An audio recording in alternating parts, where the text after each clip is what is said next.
तो हेलो बच्चों, आज हम ट्रांसपोर्टेशन इन प्लांट्स का सेकेंड पार्ट करने जा रहे हैं। कल अपन ने 20 क्वेश्चन सॉल्व कर लिया था। होप सो कि आपको समझ में आ गया होगा बेटा सारा कॉन्सेप्ट। अब हम इसके आगे के जितने क्वेश्चंस नीट में आ चुके हैं या आने की पॉसिबिलिटी है उनको एक बार देख लेते हैं। ठीक है बेटा, अभी अपन स्टार्ट करते हैं। आज सबसे पहले,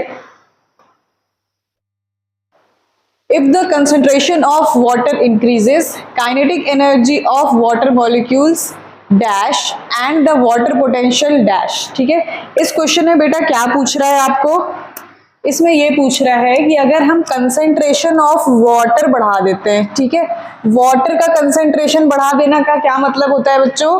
कि हम वाटर का क्वांटिटी बढ़ाते जा रहे हैं। ठीक है, यहाँ पे वाटर कंसेंट्रेशन इंक्रीज किए। अगर कोई भी चीज में, मान लो बच्चों ये एक हमारा बीकर है ना, इसमें क्या है?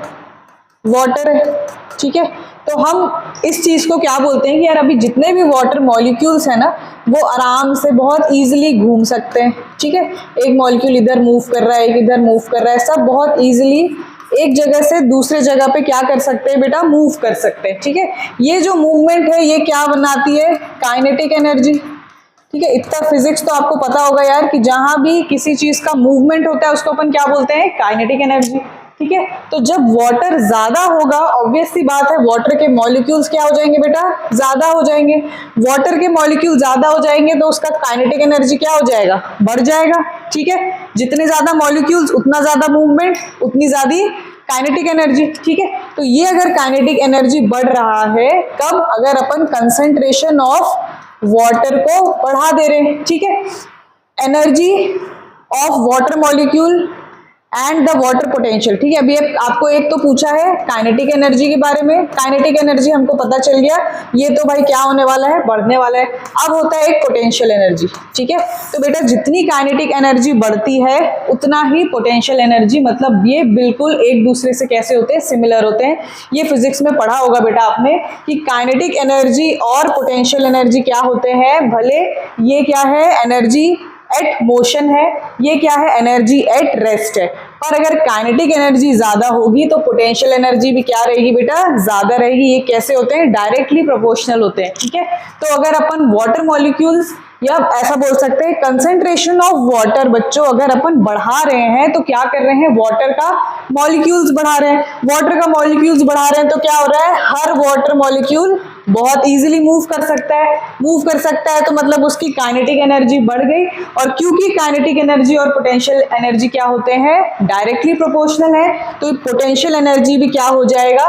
बढ़ जाएगा। तो क्या होगा बेटा answer? Kinetic energy increases as well as potential energy, मतलब वाटर पोटेंशियल, जिसको अपन कैसे डिनोट करते हैं? साई डब्ल्यू से डिनोट करते हैं। ठीक है, इसी को क्या बोला जाता है? इसी को बोला जाता है वाटर पोटेंशियल।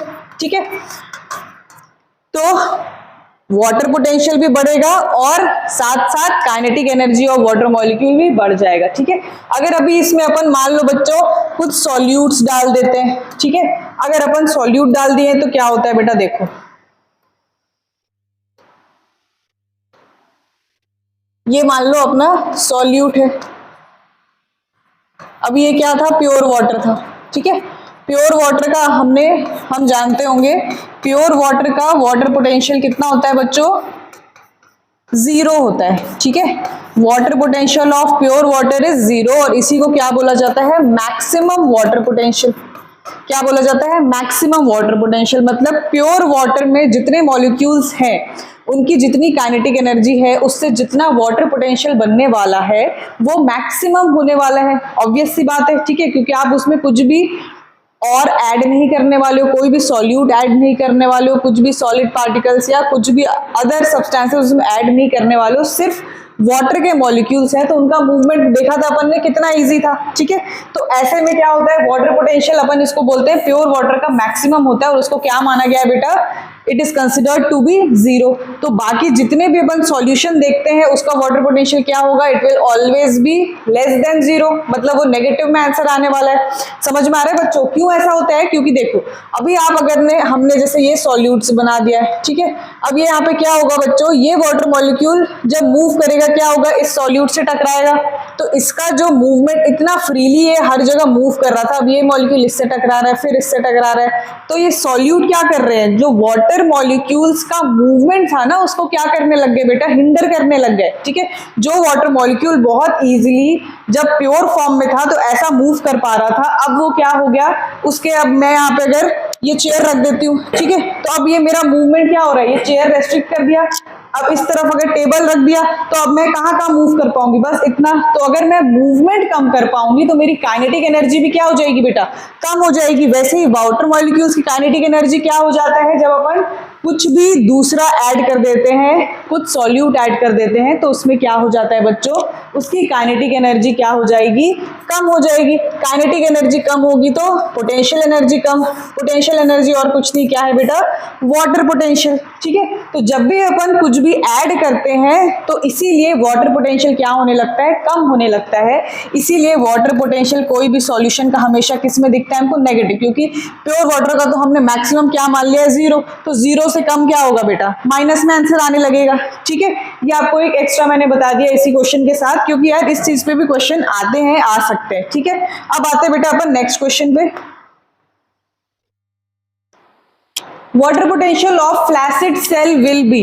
अब बेटा इस क्वेश्चन को ध्यान से पढ़ोगे तो भाई क्या लिखा है, कौन सा सेल पूछ रहा है बेटा, फ्लैसिड सेल, ठीक है। दो टाइप के सेल हैं, एक सेल होते हैं टर्जिड सेल, एक होते हैं फ्लैसिड, ठीक है। टर्जिड का मतलब होता है ऐसा सेल जिसके अंदर अपन ने, इसको अपन मान लो कौन से सॉल्यूशन में रख लिए हैं, हाइपोटोनिक सॉल्यूशन में रखें, ठीक है। कल मैंने बताया था ना बेटा, हाइपोटोनिक सॉल्यूशन का मतलब क्या होता है, जिसके पास कैसा होगा, कंसेंट्रेशन डाइल्यूट होगा, मतलब इसके पास वाटर का लेवल क्या होगा, ज्यादा होगा, इसका वाटर पोटेंशियल क्या होगा, ज्यादा होगा, किसका, हाइपोटोनिक सॉल्यूशन का, ठीक है।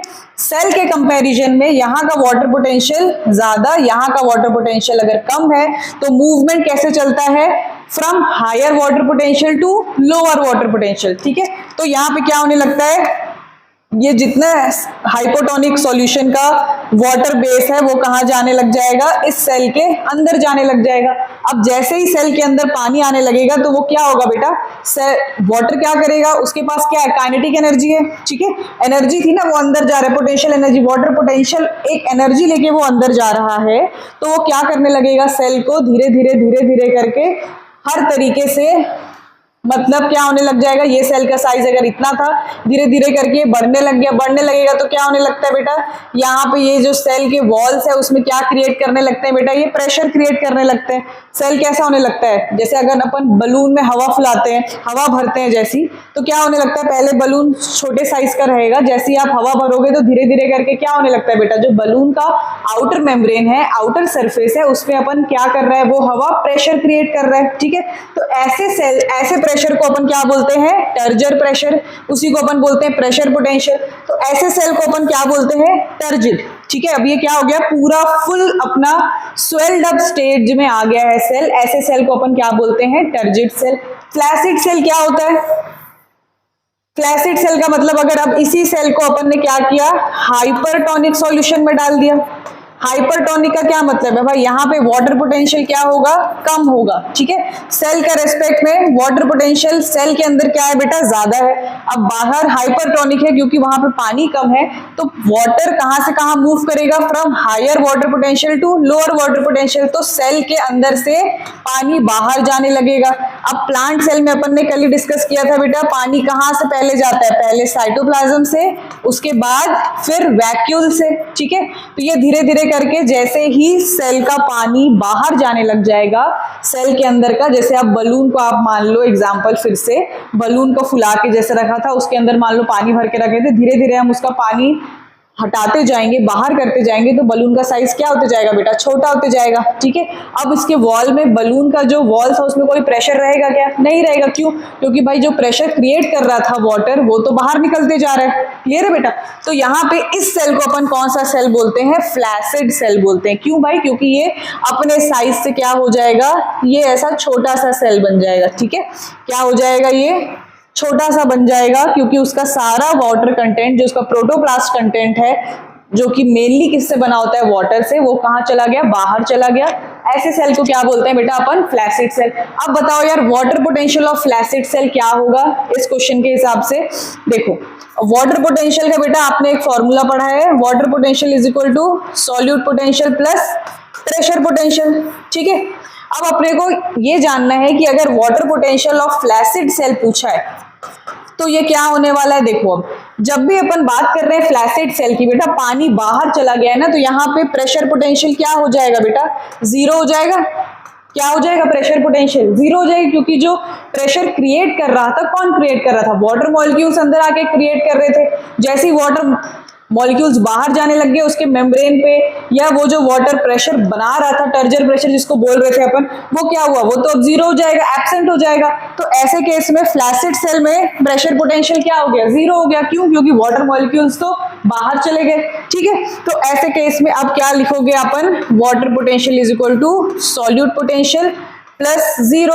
तो इसका आंसर क्या आ जाएगा, water potential is equal to solute potential और ऑस्मोटिक पोटेंशियल। सॉल्यूट पोटेंशियल को अपन क्या बोलते हैं बच्चों, ऑस्मोटिक पोटेंशियल बोलते हैं। ठीक है, समझ में आ गया। तो आंसर क्या हो जाएगा, water potential is equal to solute potential. Clear. Next आते हैं, if the pressure is atmospheric pressure then which of the following will be correct। ठीक है, अब क्या पूछ रहा है, एटमॉस्फेरिक प्रेशर में। अब बेटा आपको क्या देखना है कि क्वेश्चन में क्या पूछा है। देखो अभी एक जो सबसे इंपॉर्टेंट पार्ट है वो क्या है, ये इस क्वेश्चन का एटमॉस्फेरिक प्रेशर। ठीक है, एनसीईआरटी में बेटा क्लियरली लाइन दी हुई है, at atmospheric pressure pressure potential is zero. ठीक है, क्या होता है, एट एटमॉस्फेरिक प्रेशर, जो हमारा नॉर्मल प्रेशर है ना बाहर का, जो एटमॉस्फेयर क्रिएट करती है, उसमें जो प्रेशर पोटेंशियल होता है वो क्या हो जाता है, जीरो हो जाता है। तो ऐसे में क्या होगा बेटा, फिर से अपन को वही लिखना है, water potential is equal to solute potential plus pressure potential. अब क्योंकि ये एटमॉस्फेरिक प्रेशर का बात किए हैं, हमको पता है पहले से ही कि एटमॉस्फेरिक प्रेशर में pressure potential is always zero. तो फिर क्या हो जाएगा आंसर इसका भी, ऑस्मोटिक पोटेंशियल प्लस जीरो। तो इसका भी आंसर क्या हो गया बेटा, water potential is equal to solute potential और ऑस्मोटिक पोटेंशियल। ठीक है, कहाँ पे दिया है बेटा इसका, ये देखो ये दिया है, फर्स्ट ही ऑप्शन दिया है। क्लियर है। नेक्स्ट आते हैं, इन अ फुल्ली टर्जिड सेल। अब देखो जैसे फ्लैसिड सेल के बारे में बात किए थे, अब अपन को क्या पूछ रहा है, टर्जिड सेल। टर्जिड सेल में अपन को पता है, क्या पता है बच्चों, क्या होने वाला है, पूरा का पूरा पानी अंदर, मतलब प्रेशर पोटेंशियल तो रहेगा। ठीक है, अब यहाँ पे मान लो, फिर से फॉर्मूला लिखो, फॉर्मूला क्या है, water potential is equal to osmotic potential plus pressure potential. ठीक है, अब क्या होता है बेटा, एक टर्जिड सेल के लिए हमेशा याद रखना, टर्जिड सेल में क्या होता है, osmotic pressure is equal to turgor pressure and this is equal to wall pressure.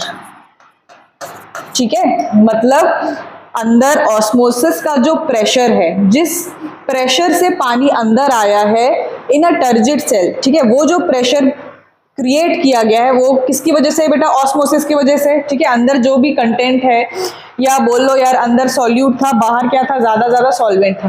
ठीक है, ये क्या हुआ, हायर कंसेंट्रेशन से लोअर कंसेंट्रेशन की तरफ वाटर का मूवमेंट हुआ, इसी को अपन क्या बोले, ऑस्मोसिस। इसी के प्रेशर को क्या बोलते हैं बेटा, ऑस्मोटिक प्रेशर। ठीक है, इसी को अपन जब पोटेंशियल के टर्म्स में बोलते हैं तो ऑस्मोटिक पोटेंशियल बोलते हैं, जब उसमें सॉल्यूट पोटेंशियल को कैलकुलेट किया जाता है तो। ठीक है, तो अगर ऑस्मोटिक प्रेशर, टर्जिड सेल के बारे में क्या लिखा गया है कि osmotic pressure is equal to turgor pressure, मतलब जिस प्रेशर से पानी, जितना प्रेशर पानी के पास है उतना ही प्रेशर टर्जर, उस सेल में वो टर्जिडिटी बनाने के लिए सेम प्रेशर, ठीक है, उतना ही वॉल्स, मतलब जो सेल के वॉल्स है ना, अब ज्यादा अगर आप पानी भरते रहोगे तो क्या होगा, बलून जैसे ब्लास्ट हो जाता है ना, फट जाता है, लेकिन सेल नहीं फटेगा। क्यों? क्योंकि सेल के जो वॉल्स है ना, ये क्या करते हैं बेटा, इक्वल प्रेशर लगाते हैं, इक्वल प्रेशर लगाते हैं। क्यों? ताकि ये सेल को बर्स्ट ना होने दे। ठीक है, अपना ये बलून तो नॉन लिविंग थिंग है ना, सेल क्या बेटा, लिविंग थिंग है। ये बर्स्ट नहीं होने देने के लिए क्या करेगा, इसके मेम्ब्रेन क्या लगाएंगे, वॉल प्रेशर।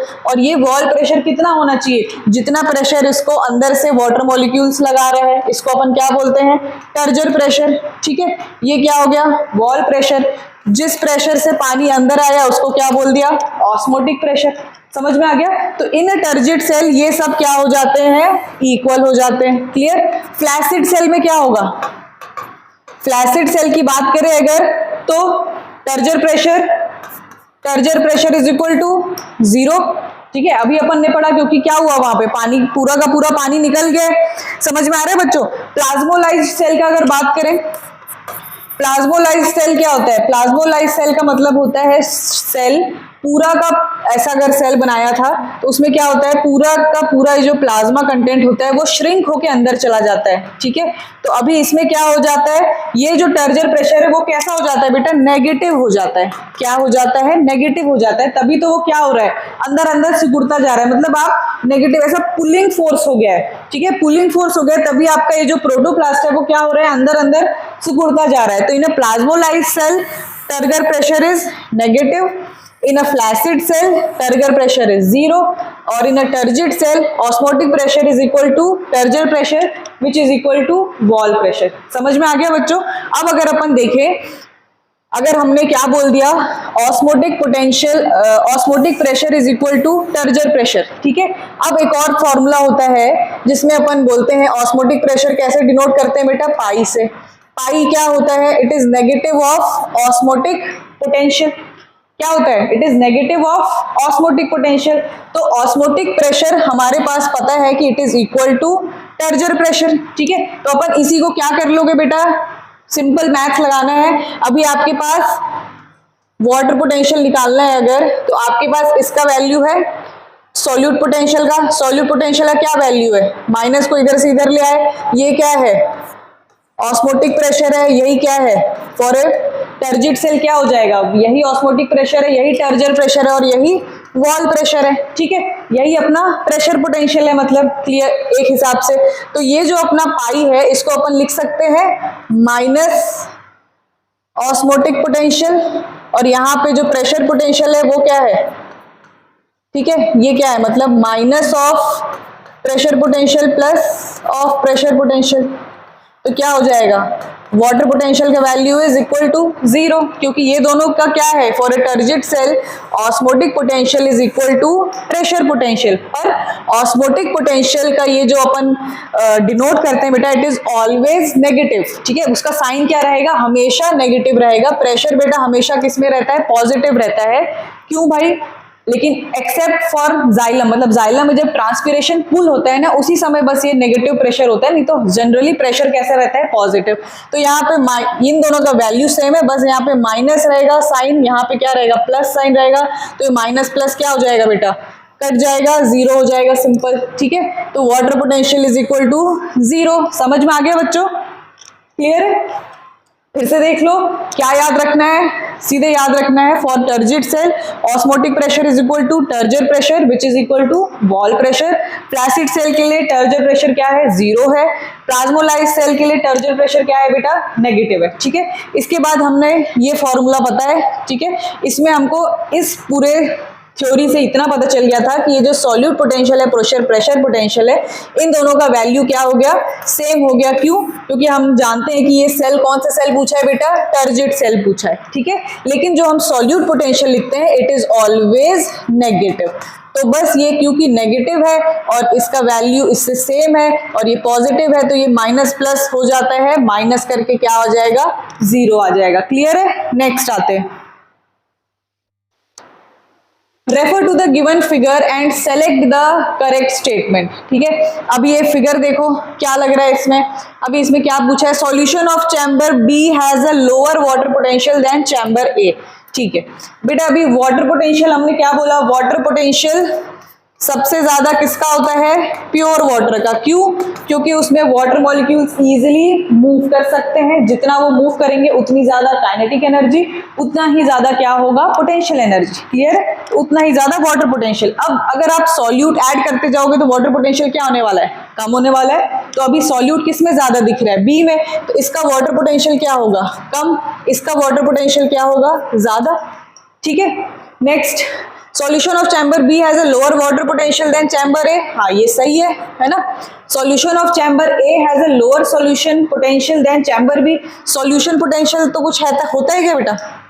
कुछ नहीं होता है ना, वाटर पोटेंशियल होता है, सॉल्यूट पोटेंशियल होता है, तो ये अपन ने तो नहीं पढ़ा है, ये हटा दो। Solution of chamber B has a lower solute potential than chamber A. अब ये सॉल्यूट पोटेंशियल देखो बेटा, सॉल्यूट पोटेंशियल क्या है? सॉल्यूट पोटेंशियल ही अपना क्या है? Osmotic potential. ठीक है, अब इसको कैसे समझोगे बेटा? जितना ज्यादा सॉल्यूट कंसंट्रेशन ना, सॉल्यूट की कंसंट्रेशन जितना ज्यादा उतना कम सॉल्यूट पोटेंशियल। ठीक है, ऐसा क्यों भाई? इसको याद रखने के लिए आपको एक ट्रिक बता दे रही हूं बेटा। सॉल्यूट पोटेंशियल या ऑस्मोटिक पोटेंशियल का मतलब क्या होता है? सॉल्यूट लेने की चाहत। क्या है भाई? सॉल्यूट को लेने की चाहत। अब यार ये चैम्बर ए और चैम्बर बी में देखो बेटा, इसके पास ऑलरेडी कितने सॉल्यूट है? बहुत सारे हैं। ठीक है, अपन बेसिक केमिस्ट्री में इतना पढ़ते हैं ना कि एक टाइम ऐसा आता है जब आप एक सॉल्वेंट में सॉल्यूट मिलाते जा रहे हो, एक टाइम आता है जिसको अपन क्या बोलते हैं? सैचुरेशन, जिसमें वो मिक्स होना क्या हो जाएगा? बंद हो जाएगा। ठीक है, लेकिन जो प्योरली अभी डाइल्यूटेड फॉर्म में है, इसमें क्या है? सॉल्यूट का कंसंट्रेशन इसमें कम है, इसमें सॉल्यूट क्या है बेटा? ज्यादा है। तो सॉल्यूट लेने की चाहत किसकी ज्यादा होगी बच्चों? ऑब्वियसली जिसके पास सॉल्यूट कम है, तो इसका सॉल्यूट पोटेंशियल क्या हो जाएगा बच्चों? जिसका सॉल्यूट लेने का चाहत ज्यादा, उसका सॉल्यूट पोटेंशियल ज्यादा। ठीक है, इसका सॉल्यूट लेने का चाहत क्या? ऑलरेडी इसके पास बहुत सॉल्यूट है, तो इतना इसको लालच नहीं रहेगा बेटा सॉल्यूट के लिए। ठीक है बेटा, ये सब ट्रिक है ना? ऐसा अपन भावनाओं में नहीं बह जाए एकदम कि मैम ऐसा क्या बोल रहे हो, ऐसे थोड़ी सोच सकते हैं, वो इतना दिमाग थोड़ी उनके पास। हम बस आपको ये बता रहे हैं कि ये बेसिकली क्या कर रहे हैं इन लोग? सॉल्यूट अपने को बता रहा है, अगर जितना ज्यादा सॉल्यूट रहेगा उस सॉल्यूशन के लिए सॉल्यूट का डिमांड क्या हो जाएगा? कम हो जाएगा, तो उसका सॉल्यूट पोटेंशियल क्या हो जाएगा बेटा? कम हो जाएगा। ठीक है, तो ये सॉल्यूट कंसेंट्रेशन क्या है? इनवर्सली प्रोपोर्शनल है किससे? सॉल्यूट पोटेंशियल से। क्लियर? तो ये देखो, solution of chamber B has lower solute potential than chamber A. Solute potential of chamber B lower है देन सॉल्यूशन ए, ये भी सही है। तो option D both A and C, ये क्या हो जाता है? आपका करेक्ट ऑप्शन हो जाता है। ठीक है बेटा, अब आगे चलते हैं। Select the option with set of incorrect statements. ठीक है, अब ये क्या पूछा है बेटा? इनकरेक्ट बताना है इसमें। ठीक है, क्या बताना है? इनकरेक्ट। अब इनकरेक्ट इसमें से क्या क्या है? Facilitated diffusion is a highly selective process. ये कैसा प्रोसेस है बेटा? सही है, सेलेक्टिव प्रोसेस है। हाँ, क्यों? क्योंकि इसके पास क्या होते हैं? कैरियर प्रोटीन होते हैं, और कैरियर प्रोटीन के पास पूरा हक है कि वो कौन से मॉलिक्यूल को सेलेक्ट करे और भेजे, तभी उस कैरियर मॉलिक्यूल का क्या होता था? सैचुरेशन हो जाता था एक टाइम पे। तो फैसिलिटेटेड डिफ्यूजन और एक्टिव ट्रांसपोर्ट दोनों ही कैसे हैं? सेलेक्टिव प्रोसेस है, क्योंकि ये जो कैरियर प्रोटीन्स है, ट्रांसमेम्ब्रेन प्रोटीन है, ये क्या करते हैं? सेलेक्टिव मॉलिक्यूल्स को ही एक जगह से दूसरी जगह पे भेजते हैं। ठीक है, addition of solute increases water potential. बेटा यहाँ पे सॉल्यूट अगर हम बढ़ाएंगे तो वाटर पोटेंशियल क्या होगा? कम होगा कि ज्यादा होगा बेटा? कम होगा, क्योंकि सॉल्यूट क्या करेगा? वाटर के मॉलिक्यूल का मूवमेंट को रेस्ट्रिक्ट करेगा। तो water potential, water kinetic energy of water come, so water potential भी क्या होगा? कम। तो ये क्या हो गया आंसर? ऑप्शन ये गलत है। Absorption of water is independent of absorption of minerals. ऐसा होता है क्या बच्चों? वाटर का एब्जॉर्प्शन क्या इंडिपेंडेंट है एब्जॉर्प्शन ऑफ मिनरल से? नहीं है बेटा, वाटर और मिनरल साथ साथ एब्जॉर्ब होते हैं। कल ही डिस्कस किया था। क्यों? क्योंकि जब मिनरल्स एब्जॉर्ब होते हैं तो वो क्या करते हैं बेटा? वो वहां पे जाके अंदर ऑस्मोटिक पोटेंशियल क्या कर देते हैं? बढ़ा देते हैं। इसीलिए लगातार फिर क्या होता है? पानी बार बार रूट एब्जॉर्ब करता है इस ऑस्मोटिक पोटेंशियल को बैलेंस करने के लिए, न्यूट्रल करने के लिए, तभी वो क्या बनता है, रूट प्रेशर बनता है। ठीक है, तो ये इंडिपेंडेंट नहीं है, ये कैसा है, डिपेंडेंट है। तो ये भी क्या हो गया बच्चों, गलत हो गया। Entry of water in a cell increases its pressure potential, हाँ भाई ये सही है, क्योंकि वाटर मॉलिक्यूल अंदर आएगा तो वो क्या करेगा, प्रेशर बढ़ाएगा सेल पे, तो प्रेशर पोटेंशियल क्या होगा, बढ़ेगा। ऑब्वियस सी बात है, वाटर मॉलिक्यूल क्या करेंगे, वॉल्स पे प्रेशर बनाएंगे, सेल्स पे प्रेशर बनाएंगे, मॉलिक्यूल्स अंदर आ रहे हैं तो ऑब्वियस सी बात है क्या होने वाला है बेटा, प्रेशर पोटेंशियल बढ़ने वाला है। Next, solute potential is always negative, ये भी क्या है बच्चों, सही है। अभी अपन ने देखा solute potential is always negative, तो कौन कौन से ऑप्शंस इनकरेक्ट है, option B and option C. ठीक है, तो कौन सा सही हो गया, ऑप्शन नंबर ए। क्लियर है। नेक्स्ट आते हैं, transport proteins of which layer act as control points in root. अब ये ट्रांसपोर्ट प्रोटीन्स क्या करेंगे बेटा, नाम से ही बता रहे हैं ये क्या करने वाले हैं। ये मिनरल्स वाले चैप्टर में भी आप पढ़ोगे कि कुछ मिनरल्स को स्पेशल प्रोटीन एक जगह से दूसरे जगह ट्रांसपोर्ट करते हैं, और इन्हीं प्रोटीन को क्या बोला जाता है बेटा, ट्रांसपोर्ट प्रोटीन बोला जाता है। ये ट्रांसपोर्ट प्रोटीन प्रेजेंट होते हैं, इनको कंट्रोल पॉइंट बोला जाता है। क्यों, क्योंकि ये कंट्रोल करते हैं कि कौन से मिनरल को अंदर लेना है, कौन से मिनरल को नहीं लेना है। क्यों भाई, क्योंकि क्या है, ये प्रोटीन्स है ना, कैरियर प्रोटीन है, वो कैसे होते हैं, सिलेक्टिव होते हैं, वो अपना मॉलिक्यूल खुद सिलेक्ट करते हैं, इसको मेरे को अंदर भेजना है नहीं भेजना है। कैसे सिलेक्ट करते हैं बेटा, उनके पास दिमाग तो है नहीं, बट वो कैसे करते हैं, क्योंकि इनके पास ना बेटा एक स्पेसिफिक शेप होता है। ठीक है, मान लो अभी हमारा एक ट्रांसपोर्ट प्रोटीन कैसा है, इस शेप का है। ठीक है, किस शेप का है बच्चों, ये ऐसा कुछ ट्रांसपोर्ट प्रोटीन है। अब इसमें इतने सारे अगर मॉलिक्यूल्स हैं, ठीक है, तो इसमें कौन सा मॉलिक्यूल को ये ट्रांसपोर्ट प्रोटीन सेलेक्ट करेगा, इसको सेलेक्ट करेगा तो ये फिट नहीं होगा, इसको सेलेक्ट करेगा फिट नहीं होगा, कौन सा फिट होगा बेटा, ये वाला। तो ये इजीली आके यहाँ पे ऐसा फिट हुआ, और फिर ये ट्रांसपोर्ट प्रोटीन टर्न होगा, ऐसे लिया and then it will turn and it will give that molecule inside the cell. तो ये ट्रांसपोर्ट प्रोटीन इसीलिए क्या होते हैं, सेलेक्टिव होते हैं, बिकॉज इनका एक स्पेसिफिक क्या होता है, शेप होता है। ठीक है, इसीलिए ये क्या एक्ट करते हैं, act as a control protein. ठीक है, ट्रांसपोर्ट प्रोटीन बोलो चाहे कैरियर प्रोटीन्स भी हमारे ऐसे ही होते हैं, सिलेक्टिव होते हैं, इसलिए क्योंकि इनका एक स्पेसिफिक क्या होता है बच्चों, शेप होता है। तो ये कंट्रोल पॉइंट क्यों बोला गया है, क्योंकि ये कौन से मिनरल्स को अंदर लेना है, कौन से मिनरल्स को अंदर नहीं लेना है, वो ये डिसाइड करेंगे अकॉर्डिंग टू इट्स शेप। ये कहाँ पे प्रेजेंट रहते हैं बच्चों, ये प्रेजेंट रहते हैं एंडोडर्मिस में। ठीक है, कहाँ पे प्रेजेंट रहते हैं बच्चों, ये एंडोडर्मिस में। तो आंसर आपका क्या है, option number C. Clear. Next आते हैं, if a soft stemmed plant is cut horizontally near the base of its stem with a sharp blade on early morning of a humid day, drops of solution ooze through cut stem, this is due to। बेटा ये कल बताया था, क्या होता है अगर अपन soft मान लो ऐसा, ठीक है,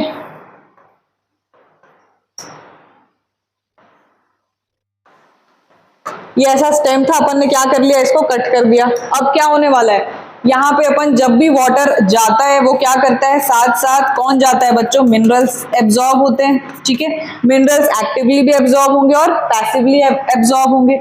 ये मिनरल्स अंदर गए, ठीक है, ऑलरेडी एक लिविंग स्ट्रक्चर है जिसके पास क्या होगा, मिनरल का कंटेंट ज्यादा, यहाँ पे मिनरल का कंटेंट सॉइल का कम, इसीलिए यहाँ पे क्या होगा, एक्टिव ट्रांसपोर्ट भी हो सकता है और पैसिव भी हो सकता है। ठीक है, ये कल डिस्कस किया था। अब यहाँ पे अगर मिनरल कंटेंट बढ़ रहा है तो यहाँ पे ऑस्मोटिक पोटेंशियल क्या हो गया बच्चों, बढ़ रहा है, मतलब वाटर पोटेंशियल क्या होगा, कम होगा, ऑब्वियस सी बात है। ठीक है, ऑस्मोटिक पोटेंशियल मतलब सॉल्यूट का कंसंट्रेशन अंदर क्या है बच्चों, बढ़ते जा रहा है। ठीक है, बढ़ते जा रहा है तो सॉरी, ऑस्मोटिक पोटेंशियल अपना मान लो इधर ऐसा कम लिख लिया, सॉल्यूट कंसंट्रेशन, क्योंकि ये इनवर्सली प्रोपोर्शनल है ना, सॉल्यूट कंसंट्रेशन बढ़ा हुआ है। अब वाटर पोटेंशियल क्या हो गया, कम हो गया। ठीक है, बाहर वाटर ऑलरेडी प्रेजेंट था तो वाटर पोटेंशियल क्या है, बढ़ा हुआ है। वाटर फिर क्या होने लगेगा, मूव करने लगेगा, ठीक है, अंदर की तरफ। और ये वाटर जब सेल के अंदर जाते जाएगा तो धीरे धीरे करके ये वाटर एक प्रेशर बिल्डअप करेगा जिसको अपन क्या बोलते हैं, रूट प्रेशर। और ये रूट प्रेशर क्या करता है बेटा, एक वाटर कॉलम क्रिएट करता है। वाटर कॉलम मतलब नीचे से बिकॉज ऑफ प्रेशर वाटर क्या होने लगता है बेटा, अपवर्ड मूव करने लग जाते हैं। क्यों, आप लगातार पानी देते जा रहे हो, because of difference in water potential. ठीक है, पानी तो अंदर आ रहा है पर क्या हो रहा है, साथ साथ मिनरल्स भी आ रहे हैं, तो इसका ऑस्मोटिक पोटेंशियल क्या हो रहा है, कम हो रहा है। मतलब जो आपका ऑस्मोसिस है वो क्यों होगा, क्योंकि वाटर पोटेंशियल इधर कम हो गया, बाहर का वाटर पोटेंशियल ज्यादा, तो बार बार जब वाटर आ रहा है तो धीरे धीरे करके क्या हो जाएगा बेटा, ये वाटर कॉलम्स रेज होता रहेगा। ठीक है, इसी को अपन क्या बोलते हैं, एसेंट ऑफ सैप। ठीक है, ये एसेंट ऑफ सैप की वजह से क्या हुआ, वाटर कॉलम रेज हुआ, और ये वाटर कॉलम रेज हुआ तो यहाँ पे अगर स्टेम कट कर दोगे तो यहाँ पे आपको क्या दिखेगा, ड्रॉपलेट्स। ठीक है, क्योंकि अपन ने स्टेम कट कर दिया, नहीं किया होता तो ये इधर से फिर अपने ब्रांचेस इधर उधर सब लीफ वगैरह में चला जाता, कोशिश करता जाने का। ठीक है, बट रूट प्रेशर है ना, it is working against the gravity, है ना, हमेशा याद रखना, it is working against the gravity. तो एक हाइट तक तो बेटा ये ट्रैवल कर लेता है, बार बार इसका वाटर कॉलम टूटता है बिकॉज ऑफ ट्रांसपिरेशन। जो पुल होता है ना उसकी वजह से वाटर को फट से खींच लिया जाता है, तो फिर ये जो water column root pressure create किया था टूट गया। क्यों, क्योंकि ये ट्रांसपिरेशन की वजह से, ट्रांसपिरेशन का जो पुल हुआ, ये वाटर कॉलम क्या हुआ, लीव्स में चला गया, फिर ये क्या हुआ, फिर से पानी आएगा, फिर ये वाटर कॉलम एक लेवल तक रेस करके बैठा रहेगा because it is working against gravity. ठीक है, एक समय के बाद ये ऊपर उतना इस प्रेशर से नहीं जा पाएगा। ठीक है, तो अब ये इसी को क्या बोलते हैं बेटा, रूट प्रेशर बोलते हैं। ठीक है, समझ में आ गया। नेक्स्ट आते हैं गटेशन। गटेशन बेटा क्या होता है, ये जो ड्रॉपलेट्स दिखते हैं ना अपने को लीफ के वेन सरफेस पे, it is also because of root pressure. ठीक है, बट ये लीफ के जो सरफेस वगैरह से दिखता है उसको अपन क्या बोलते हैं, गटेशन।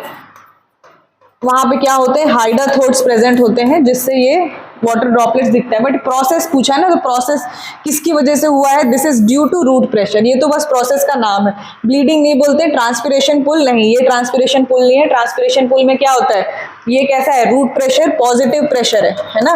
ट्रांसपिरेशन पुल में क्या होता है, नेगेटिव प्रेशर होता है, वहां पे सक्शन जैसा खींचा जाता है पानी को, क्योंकि ऊपर का वाटर पोटेंशियल कम होता है, नीचे का वाटर पोटेंशियल ज्यादा, तो यहाँ से पानी को खींच के ऊपर लेके जाया जाए, तो ये क्या है, पुलिंग फोर्स है वहां पे, क्लियर। लेकिन रूट प्रेशर में क्या है, ये पुशिंग फोर्स है, नीचे से पानी आ रहा है, आते जा रहा है, तो लगातार ये वाटर कॉलम रेस हो रहा है, तो यहाँ पे पुशिंग फोर्स है, क्लियर। नेक्स्ट आते हैं transport of organic nutrient in plant is. बेटा ऑर्गेनिक न्यूट्रिएंट्स क्या है, ऑर्गेनिक न्यूट्रिएंट्स और कुछ नहीं है, क्या है बेटा, फूड है। मिनरल्स का भी ऑर्गेनिक पार्ट होता है। ठीक है, अगर अपन को क्या क्या ट्रांसपोर्ट करना था, food, water, hormones and minerals. ठीक है, ये चार चीज ट्रांसपोर्टेशन होता है, जिसमें वाटर कौन ट्रांसपोर्ट कर रहा है, जाइलम, फूड कौन ट्रांसपोर्ट कर रहा है, phloem, hormones and minerals both xylem and phloem. ठीक है, ये दोनों के साथ ही ट्रांसपोर्टेशन चलता है। जाइलम का जो ट्रांसपोर्टेशन होता है बेटा, इट इज यूनी डायरेक्शनल। ठीक है, ये एनसीईआरटी की लाइन है। फ्लोएम का क्या है, इट इज बाई डायरेक्शनल। तो जो ऑर्गेनिक न्यूट्रिएंट्स है वो बेसिकली क्या है, फूड है। मिनरल्स में भी एक ऑर्गेनिक पार्ट होता है और इनऑर्गेनिक होता है। ऑर्गेनिक का जैसे फॉर एग्जांपल अमाइनो एसिड्स। ठीक है, ये क्या है, ऑर्गेनिक मिनरल्स है। इनऑर्गेनिक में जैसे सल्फर, कैल्शियम, ये क्या है, इनऑर्गेनिक एलिमेंटल फॉर्म में है अगर तो। ठीक है, तो ये मिनरल्स दोनों जगह से ट्रांसपोर्ट हो सकता है, लेकिन बेसिकली मेन क्या है बेटा, फ्लोएम है। तो फूड जो है ऑर्गेनिक न्यूट्रिएंट्स का ट्रांसपोर्टेशन सिस्टम है, तो यहाँ पे फ्लोएम में कैसा होता है, ट्रांसपोर्टेशन बाई डायरेक्शनल। ठीक है, अभी एक एनसीईआरटी में बेटा ये थोड़ा सा कॉन्ट्रोवर्शियल है ना, क्योंकि एनसीईआरटी में आप शुरू में देखोगे तो दिया हुआ है मल्टी डायरेक्शनल फ्लोएम का मूवमेंट, बट आगे जाके कुछ जब फ्लोएम के बारे में, ट्रांसलोकेशन के बारे में बात किया हुआ है फूड का, उसमें मूवमेंट दिया हुआ है बाई डायरेक्शनल। इसलिए हम लोग बाई डायरेक्शनल को बेटा अपन ज्यादा सही ऑप्शन मानेंगे, क्योंकि इंट्रोडक्टरी पार्ट में भले मल्टी डायरेक्शनल लिखा है, बट जब फ्लोएम का डिस्क्रिप्टिव स्टडी बताया है एनसीईआरटी ने, तब उसने क्या लिखा है, बाई डायरेक्शनल। तो बाई डायरेक्शनल बेटा आपका ज्यादा करेक्ट आंसर है, क्लियर है। नेक्स्ट आते हैं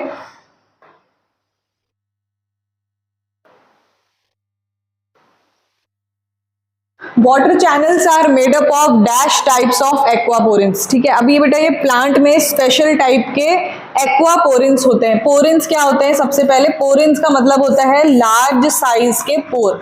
ठीक है, large size pour.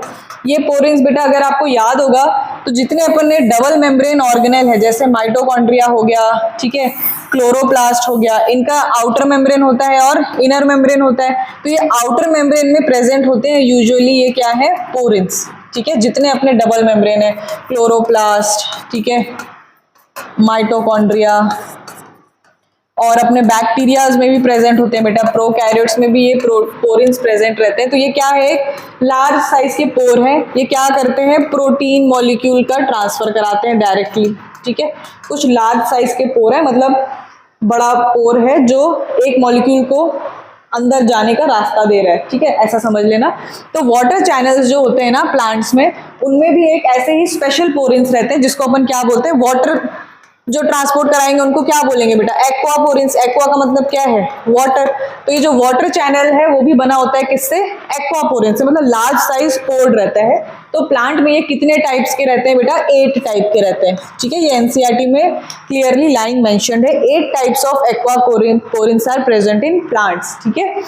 Next, force of attraction between the water molecules and the polar surface of xylem vessel is, ठीक है। अब आपको 2-3 जैसे अभी रूट प्रेशर अपन ने पढ़ लिया, ये रूट प्रेशर है क्या, नहीं है। रूट प्रेशर क्या होता है, when water enters the xylem because of lower water potential inside the plant, again water is absorbed and this continuous absorption of water results in a root pressure which creates a water column up to a certain height, ठीक है, that is root pressure, ठीक है। Root pressure तो ये नहीं है। अभी क्या लिखा है बेटा, cohesion, adhesion and surface tension, ये तीनों टर्म्स आपको किस में यूज होने वाले हैं, ये ट्रांसपिरेशन में यूज होते हैं, ठीक है। कैसे, क्या होता है, देखो, कोहेजन का क्या मतलब होता है, कोहेजन बेटा, को का मतलब है सिमिलर मॉलिक्यूल के बीच का अट्रैक्टिव फोर्स, ठीक है, सिमिलर मॉलिक्यूल के बीच का अट्रैक्शन, ठीक है। मतलब एक वाटर मॉलिक्यूल दूसरे वाटर मॉलिक्यूल से कैसा होगा, अटैच रहेगा, बिकॉज ऑफ दिस कोहेजन और कोहेसिव फोर्स, ठीक है। एक वाटर मॉलिक्यूल मतलब जितने वाटर मॉलिक्यूल्स हैं ना उनके बीच में बच्चों कौन सा फोर्स रहेगा, कोहेसिव फोर्स, कि वो एक दूसरे को ऐसे पकड़ के रखे हैं, एक दूसरे को जाने नहीं देते हैं, ठीक है। This is cohesive force, water का ये कोहेसिव फोर्स बहुत अच्छा होता है, ठीक है। नेक्स्ट, एडिशन का मतलब होता है, एडिशन का मतलब है डिफरेंट मॉलिक्यूल्स के बीच का अट्रैक्शन। देखो अभी कोहेजन में अपन ने सिमिलर मॉलिक्यूल का देखा था, तभी अपन ने क्या लिया था, एक वाटर मॉलिक्यूल दूसरे वाटर मॉलिक्यूल। डिफरेंट मॉलिक्यूल मतलब वाटर मॉलिक्यूल इसके किसका, जाइलम के सेल का, इन दोनों के बीच का। अब जाइलम के अंदर से जा रहा है ना बेटा, ये पाइप से मान लो ये ऐसा पाइप है, ठीक है, इसके अंदर से वाटर मॉलिक्यूल जा रहा है, तो ये वाटर मॉलिक्यूल पूरा यहाँ से यहाँ तक है, इनके बीच क्या है, कोहेसिव फोर्स है, ठीक है, सिमिलर। तो ये पूरा ऐसा जा रहे हैं, बट अब ये जा रहे हैं इस पाइप से, तो ये कैसे होंगे, ये पाइपलाइन से लगते हुए जा रहे हैं। पाइपलाइन क्या है, जाइलम के सेल्स, तो ये जाइलम के सेल्स से भी ये क्या होंगे, एक फोर्स से अटैच रहेंगे जिसको क्या बोला जाता है, एडिशन, ठीक है। तो वाटर मॉलिक्यूल और जाइलम के सेल के बीच का अट्रैक्शन क्या है, एडेसिव फोर्स, ठीक है। सरफेस टेंशन क्या होता है, ये तो बच्चों फिजिक्स में पढ़ा होगा आपने। सरफेस टेंशन का क्या मतलब होता है, परपेंडिकुलर फोर्स जो लगता है उसकी वजह से क्या होता है, कैपिलैरिटी एक्शन क्रिएट होता है, ठीक है। सरफेस टेंशन का मतलब क्या है, एक सरफेस पे अगर आप परपेंडिकुलर फोर्स लगा रहे हो, ठीक है, जैसे अगर अपन स्ट्रॉ से पानी पीते हैं, है ना, स्ट्रॉ से अपन पानी पीते तो क्या करते हैं, सीधे ऐसे सरफेस पे रखते हैं, ऐसे कोशिश करते हैं पानी को सक करके ऊपर लाने का, तो क्या होता है, आप परपेंडिकुलर फोर्स लगाए तो क्या होता है, पानी जो कि एक बड़े ग्लास में था वो कहाँ पे आ जाता है बेटा, एक छोटे से स्ट्रॉ का छोटे डायमीटर के वेसल के अंदर आ जाता है, because of this surface tension, ठीक है। अगर आप ऐसे डालने की कोशिश करोगे हाथ से बहा के, जैसे अगर मान लो मग से पानी लिया और एक छोटे स्ट्रॉ में डालने की कोशिश की, तब जाएगा क्या, नहीं जाता है। अपन यहाँ से क्या करते हैं, फोर्स लगाते हैं, जब अपन सक्शन कर रहे हैं, सक्शन फोर्स लगाया, नेगेटिव प्रेशर क्रिएट किया, तो ये क्या हुआ, ये कैपिलैरिटी बढ़ाया, सरफेस टेंशन बढ़ा, फोर्स लगा और वो नैरो डायमीटर के वेसल्स के अंदर वो घुस जाता है, ठीक है। तो दैट इज सरफेस टेंशन। तो ये तीनों चीज क्या हेल्प करते हैं बेटा, ये ट्रांसपिरेशन में हेल्प करते हैं, ठीक है। कैसे, क्योंकि वाटर और वाटर मॉलिक्यूल्स के बीच का अट्रैक्शन वो क्या करेगा, नीचे से जब पानी आ रहा है तो ये वाटर कॉलम को क्या कर रहा है बेटा, टूटने नहीं देता है, ठीक है। क्या करेगा, अगर एक वाटर मॉलिक्यूल जा रहा है तो साथ साथ सारे वाटर मॉलिक्यूल ऐसा ऐसा ऐसा करके चले गए, ठीक है। नेक्स्ट, एडेसिव फोर्स क्या करेगा, जाइलम वेसल से लगा हुआ है तो उसी पाइपलाइन के थ्रू फटाफट रूट जाइलम से फिर स्टेम जाइलम से फिर लीफ जाइलम, फटाफट क्या है, मूवमेंट स्टार्ट है। सरफेस टेंशन का मतलब रूट से जब पानी आ रहा है बेटा, और लीफ का जो वेन्स है उसका जो डायमीटर है लीफ के वेन्स का क्या है बेटा, बहुत कम है, तो नैरो डायमीटर तक वो क्या हो रहा है, कैपिलैरिटी एक्शन क्रिएट हो रहा है। ठीक है, तो ये क्या है, तीनों ही फोर्स अपने को किस में हेल्प किए, ट्रांसपिरेशन में हेल्प किए। क्लियर। तो force of attraction between water molecules and the polar surface of xylem vessel, कौन सा फोर्स होगा बच्चों, इट इज एडिशन, क्योंकि कैसा है, डिफरेंट मॉलिक्यूल का अट्रैक्टिव फोर्स है। नेक्स्ट आते हैं, a girdled plant up to best may survive for some time but it will eventually die because, ठीक है बेटा, ये girdled plant एक्सपेरिमेंट किसने किया था, मालपिगी ने किया था। ठीक है, मालपिगी ने ये एक्सपेरिमेंट किया था। उसने क्या किया, एक स्टेम, एक ऐसा ट्री है, ठीक है, उसने क्या किया, इसका बार्क रिमूव कर दिया। बार्क किससे बना होता है, एनाटॉमी थोड़ा सा याद होगा तो, it is made up of secondary phloem, ठीक है, सेकेंडरी फ्लोएम एंड पेरिडर्म। तो ये जो अपना सेकेंडरी फ्लोएम है, अगर बार्क इससे बना हुआ है तो फ्लोएम किस चीज का ट्रांसपोर्टेशन करता है बेटा, फूड का। अब अगर इससे बार्क रिमूव कर दिए तो मान लो इतने पोर्शन का हमने बार्क रिमूव किया, तो कैसा दिख रहा होगा बेटा ये प्लांट। ठीक है, ठीक है, ऐसा रिमूव कर दिया बार्क यहाँ से। अब क्या होगा, क्योंकि अब यहाँ से फ्लोएम रिमूव कर दिया है, फूड कहाँ से आने वाला था, ऊपर से आने वाला था। ठीक है, अब ये ऊपर से अगर आने वाला है तो क्या हो रहा है, यहाँ पे क्योंकि फ्लोएम नहीं है, फूड सिर्फ यहीं पे इकट्ठा हो पाएगा, नीचे नहीं जा पाएगा। ठीक है, क्योंकि मालपिगी के हिसाब से फ्लोएम का मूवमेंट क्या था, यूनिडायरेक्शनल था। ठीक है, क्या था, यूनिडायरेक्शनल था, बट ऐसा नहीं होता है, बाई डायरेक्शनल होता है। जो यहाँ पे स्टोर्ड फूड होते हैं ना रूट वगैरह में, वो क्या होंगे, वो भी जाएंगे एक समय तक। ठीक है, इसलिए इसने क्या लिखा है, एक समय तक क्या होगा, वो जिंदा रहेंगे। जब ये स्टोर्ड फूड खत्म हो जाएगा तो क्या हो जाएगा, इवेंचुअली इट विल डाई। क्यों, इट विल बिकॉज जैसे ये वाला रीजन देखो पूरा स्वेल अप हो जाता है, और ये वाला रीजन कैसा रहेगा, ऐसा ही रहेगा। क्यों, क्योंकि यहाँ तक फूड आ रहा है, यहाँ पे एक समय तक आया, उसके बाद जब स्टोर्ड फूड खत्म हो गया तो फूड का सप्लाई क्या हो गया, बंद हो गया। क्यों, because secondary phloem was remove. इसी को अपन ने क्या बोला था, गर्डलिंग एक्सपेरिमेंट बोला था। ठीक है, this is girdling experiment, it which was done by Malpighi. तो यहाँ पे क्या होगा, वाटर विल नहीं, वाटर का कोई लेना देना नहीं है, किसका लेना देना है बेटा, फ्लोएम रिमूव हुआ है तो शुगर्स का लेना देना है। Sugars and other organic materials will not move downwards. ठीक है, क्लियर है, अपवर्ड्स नहीं, अपवर्ड्स तो यहाँ से जा रहा होता ना, लीफ से आ रहा है ना शुगर, तो it is not moving downward, उसकी वजह से क्या होगा, it will eventually die. Next आते हैं, cohesion tension and transpiration model explains the. ठीक, अभी जो अपन ने पढ़ा बेटा, cohesion tension, cohesion force, surface tension force और ट्रांसपिरेशन, ये क्या एक्सप्लेन करता है, ये एक्सप्लेन करता है बेटा, ट्रांसपिरेशन जो होता है ना वो कैसा होता है, पैसिव ट्रांसपोर्ट होता है, मतलब उसमें एनर्जी नहीं लगती। क्यों, क्योंकि ऊपर हमेशा, मान लो बेटा ये अपना प्लांट है, ठीक है, ठीक है, ये अपना प्लांट है, ठीक है,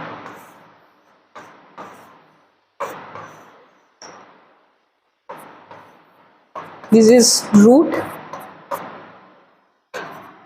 स्टेम एंड लीफ। क्लियर।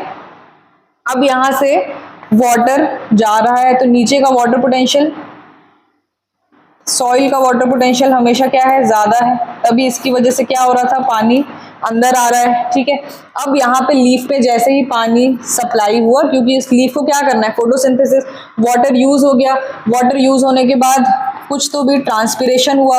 ठीक है, ट्रांसपिरेशन का मतलब क्या होता है बच्चों, लॉस ऑफ वाटर। जब स्टोमेटा ओपन होता है तो कुछ अमाउंट ऑफ वाटर कैसे लॉस होते हैं, in the form of water vapour. अब यहाँ पे अगर ट्रांसपिरेशन हो गया तो यहाँ का वाटर पोटेंशियल क्या हो गया, कम हो गया। वाटर पोटेंशियल ऑफ रूट क्या था, इसके कंपैरिजन में ज्यादा था, तो फट से वाटर कहाँ चला जाएगा, फिर से लीफ में चला जाएगा, फिर ट्रांसपिरेशन हो जाएगा तो फिर वाटर लगातार लगातार लगातार यहाँ से एब्जॉर्प्शन कर करके क्या होगा, लीफ के पास पहुंचाया जाएगा। तो यहाँ पे कुछ एनर्जी खर्च होगी क्या, नहीं, क्योंकि मूवमेंट कैसा चल रहा है, from higher water potential to lower water potential. Clear. तो ये क्योंकि ये एनर्जी यूज नहीं करेगा तो this is a type of passive transport. और कहाँ पे चलता है बेटा, कॉर्टिकल सेल्स में चलता है क्या, नहीं चलता है, किसमें चलता है, वेस्कुलर टिश्यूज में। तो आंसर क्या हो जाएगा, passive transport of water in vascular tissues. Clear. Next, during transpiration in vessels positive pressure develops, negative pressure develops. बेटा ट्रांसपिरेशन की वजह से क्या होता है, नेगेटिव प्रेशर डेवलप होता है। क्यों? क्योंकि यहाँ पे वाटर पोटेंशियल क्या हो गया, कम, यहाँ पे वाटर पोटेंशियल क्या हो गया, ज्यादा। तो जहाँ पे ये वाटर पोटेंशियल ज्यादा से कम में वाटर का मूवमेंट हो रहा है, तो यहाँ पे क्या हो रहा है बेटा, वाटर पोटेंशियल अगर कम हो रहा है तो एक सक्शन क्रिएट हो रहा है। ठीक है, क्या हो रहा है, आप मान लो पानी यहाँ पे लीफ की सरफेस में कम है, तो वो क्या क्रिएट कर रहे हैं, उनको प्लांट्स के रूट में पानी अगर ज्यादा दिख रहा है तो वो क्या कर रहे हैं, नीचे से एक सक्शन फोर्स पुल कर रहे हैं। पुश नहीं करेंगे ना, क्या करेंगे, पुलिंग क्रिएट करेंगे। तो ये कैसा होता है, pulling is always negative pressure, clear है, pushing is always positive pressure. तो ये कैसा प्रेशर डेवलप करता है बेटा, ट्रांसपिरेशन की वजह से negative pressure is developed. Next question, continuous transpiration through the stomata leads to development of. अभी बताया बेटा ट्रांसपिरेशन की वजह से नेगेटिव प्रेशर जनरेट होता है, उसी को बेटा अपन क्या बोलते हैं, पुलिंग, और इसी को मोर बेटर टर्म में क्या बोलेंगे, सक्शन पुल। रूट प्रेशर नहीं बोलते हैं ट्रांसपिरेशन की वजह से। इम्बाइबिशन क्या होता है, इम्बाइबिशन का मतलब होता है एड्सॉर्प्शन ऑफ, मतलब सॉलिड सरफेस में अगर कुछ चीज एड्सॉर्ब होती है। ठीक है, एड्सॉर्ब का मतलब जैसे वुडन सरफेस है ना, बारिश के समय में क्या होता है, वुड में आके पानी जमा होने लगता है तो दरवाजा खुल नहीं पाता है, तो दैट इज इम्बाइबिशन। क्यों, जो हाइग्रोस्कोपिक सॉलिड्स होते हैं वो क्या करते हैं, जो उनको वाटर मॉलिक्यूल्स क्या होता है उनके लिए हाइग्रोस्कोपिक है, मतलब वो वाटर मॉलिक्यूल्स को अट्रैक्ट कर सकते हैं। तो जो वुड होता है, सीड होते हैं, ठीक है, वो क्या करेंगे, जब भी आप सीड को पानी दोगे, जब ऐसे ड्राई कंडीशन में रहेंगे तो वो बहुत दिन रह रहा है, जैसे ही आप सीड को पानी दिए तो क्या होने लगता है बेटा, वो सीड एब्जॉर्ब कर लेता है वाटर। ठीक है, तो सॉलिड भी क्या करता है, वाटर को एब्जॉर्ब कर सकता है। This process is imbibition. Guttation का मतलब क्या है, गटेशन का मतलब है जो वाटर ड्रॉपलेट्स हाइडाथोड्स के थ्रू लीफ वेन के एंडिंग से निकल रहे हैं, दैट इज गटेशन। ये किस प्रोसेस से होता है, ये रूट प्रेशर की वजह से होता है। ठीक है, next, transpiration pull is developed in vessels because water possesses. ठीक है, अब ट्रांसपिरेशन पुल क्यों डेवलप होता है, अभी मैंने बताया बेटा, क्योंकि वाटर में क्या होता है, टेंसाइल स्ट्रेंथ हाई होता है और कैपिलैरिटी एक्शन भी क्या रहेगा, हाई होगा। हाई टेंसाइल स्ट्रेंथ का मतलब उनमें जो फोर्स है, कोहेसिव फोर्स है बेटा, वो भी क्या है, ज्यादा है, तो वो क्या है, वाटर कॉलम को टूटने नहीं देता। इसलिए ट्रांसपिरेशन पुल में क्या होता है, वाटर बहुत इजीली फटाफट बहुत सारा एक साथ ट्रांसपोर्ट हो जाता है। सिमिलरली कैपिलैरिटी एक्शन भी क्या होता है, वाटर मॉलिक्यूल में हाई होता है। क्लियर है, नेक्स्ट आते हैं, incorrect about guard cell is that. अब इसमें से गार्ड सेल के बारे में आपको इनकरेक्ट बताना है। गार्ड सेल क्या होता है बच्चों, पता है ना, गार्ड सेल ऐसे होते हैं, ठीक है, अंदर की लेयर क्या होती है, इसकी थिक होती है,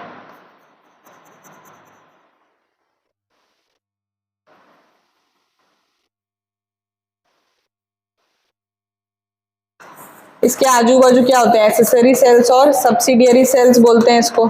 ठीक है, ये क्या है, स्टोमेटा है। तो गार्ड सेल क्या करता है, basically it helps in opening and closing of stomata. ठीक है, क्यों, क्योंकि गार्ड सेल में पानी जब भर जाता है तो ये क्या हो जाएगा, टर्जिड। जैसे ही टर्जिड होगा, अब गार्ड सेल मान लो बेटा ऐसा है, अब ये गार्ड सेल है, ये गार्ड सेल, ठीक है, अब ये क्लोज कंडीशन में, इसमें अगर हम पानी भर देते तो क्या हो जाता है, ये टर्जिड कंडीशन में आ जाता है, मतलब प्रेशर बिल्डअप होने लग गया। जैसे प्रेशर बिल्डअप होने लग गया, शेप चेंज होता है and then stomata is open. और जैसे इससे पानी हटा दिया जाएगा तो फिर ये क्या हो गया, फ्लैसिड हो गया। ठीक है, प्रेशर खत्म, ये चिपक गए एंड स्टोमेटा इज क्लोज्ड। ठीक है, तो गार्ड सेल तो ये होते हैं बेसिकली। नेक्स्ट, इसमें इनकरेक्ट क्या है, cellulose cellulose microfibrils are arrange radially in guard cells. ये बिल्कुल करेक्ट है बेटा। गार्ड सेल में ना ऐसे माइक्रोफाइब्रिल्स अरेंज रहते हैं। कौन से माइक्रोफाइब्रिल्स होते हैं, जिसको अपन बोलते हैं सेलुलोज। वो कैसे अरेंज रहते हैं, रेडियली। क्यों, क्योंकि गार्ड सेल को बेटा टर्जिड होना है, फिर फ्लैसिड होना है, तो उनमें बहुत ज्यादा फ्लेक्सिबिलिटी की जरूरत है हमको। ठीक है, फ्लेक्सिबल होना चाहिए सेल, इसलिए इसमें क्या है, सेलुलोज माइक्रोफाइब्रिल्स अरेंज रहते हैं, जो क्या प्रोवाइड करते हैं, फ्लेक्सिबिलिटी। ये सही है, ठीक है, this is correct. Stomata is present in between two guard cells. ठीक है, ये एक गार्ड सेल है, एक गार्ड सेल, उनके बीच में स्टोमेटा प्रेजेंट है, ये भी क्या हो गया बच्चों, सही। Guard cells remain turgid usually during the day. ये भी क्या होगा बच्चों, ये भी क्या हो गया, सही होगा। क्यों? क्योंकि ड्यूरिंग डे टाइम स्टोमेटा क्या चाहिए बेटा अपने को, ओपन रहता है ना, तभी तो एक्सचेंज ऑफ गैसेस चलेगा, तभी क्या होगा, फोटोसिंथेसिस चलेगा। ठीक है, except for C4 plant. C4 plant क्या है, इसमें एक्सेप्शन है। C4 प्लांट में स्कोटो एक्टिव स्टोमाटा होता है, सॉरी C4 नहीं बच्चों, CAM plant, except CAM plant.